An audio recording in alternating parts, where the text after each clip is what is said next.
Welcome to steno series. यहाँ आपको 80 शब्द प्रति मिनट के हिंदी डिक्टेशन बोले जाते हैं जो आपके आने वाले exams UP triple S steno 333 और 1224 के लिए बहुत ही महत्वपूर्ण है। डिक्टेशन अच्छी लगे तो उसे ज़रूर लाइक करें और इन्हें डेली पाने के लिए हमारे चैनल को सब्सक्राइब करिए और अपने दोस्तों के साथ भी ज़रूर शेयर करिए। डिक्टेशन स्टार्ट होगा 5 सेकेंड बाद। स्टार्ट। प्रधानमंत्री नरेंद्र मोदी ने शनिवार को कहा कि वैश्विक मंच पर भारत और ब्राज़ील की साझेदारी सशक्त और प्रभावशाली है। उन्होंने कहा, दोनों देश ग्लोबल साउथ की प्राथमिकताओं एवं आकांक्षाओं को आगे बढ़ाते रहेंगे। दोनों देशों ने इस बात पर भी सहमति प्रकट की कि आतंकवाद और उसके समर्थक पूरी मानवता के शत्रु हैं। पैराग्राफ।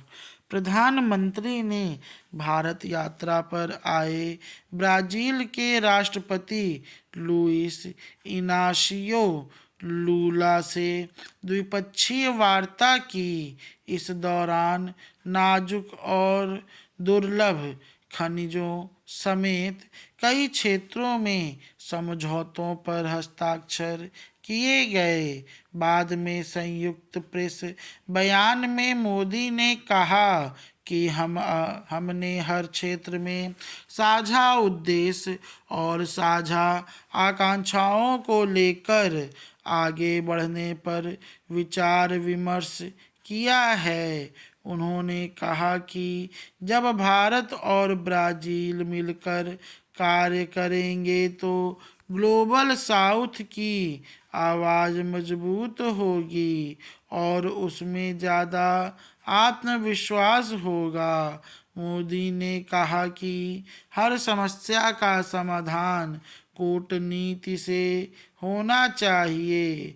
भारत और ब्राज़ील एक मत हैं कि आतंकवाद और उसके समर्थक पूरी मानवता के शत्रु हैं। पैराग्राफ।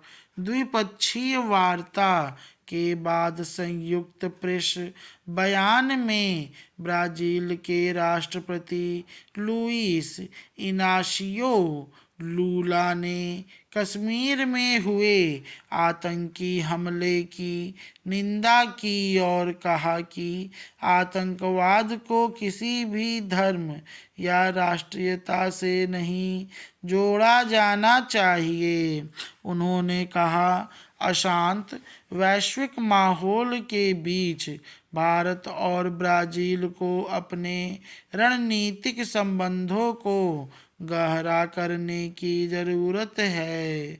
वर्तमान में दोनों शक्तियों के बीच संवाद सर्वोत्तम स्तर पर है। उन्होंने कहा, हम सिर्फ ग्लोबल साउथ के दो सबसे बड़े लोकतंत्र ही नहीं हैं, यह एक डिजिटल महाशक्ति और नवीकरणीय ऊर्जा महाशक्ति का मिलन है। हम दोनों ही अत्यधिक विविधता वाले देश हैं और हम दोनों ही बहुपक्षवाद एवं शांति के समर्थक हैं। प्रधानमंत्री नरेंद्र मोदी और ब्राज़ील के राष्ट्रपति के बीच द्विपक्षीय वार्ता के दौरान यूएस सुप्रीम कोर्ट के टैरिफ पर फैसले के असर पर चर्चा हुई।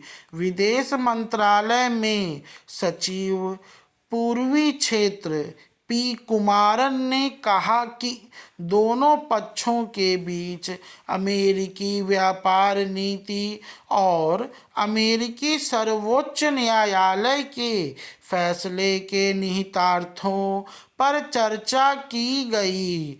दोनों नेताओं ने इस बात पर सहमति जताई कि यह नया घटनाक्रम है जिसके निहितार्थों का दोनों पक्षों को अध्ययन करने और अमेरिकी प्रशासन द्वारा आगे के घटनाक्रमों की प्रतीक्षा करने की आवश्यकता है।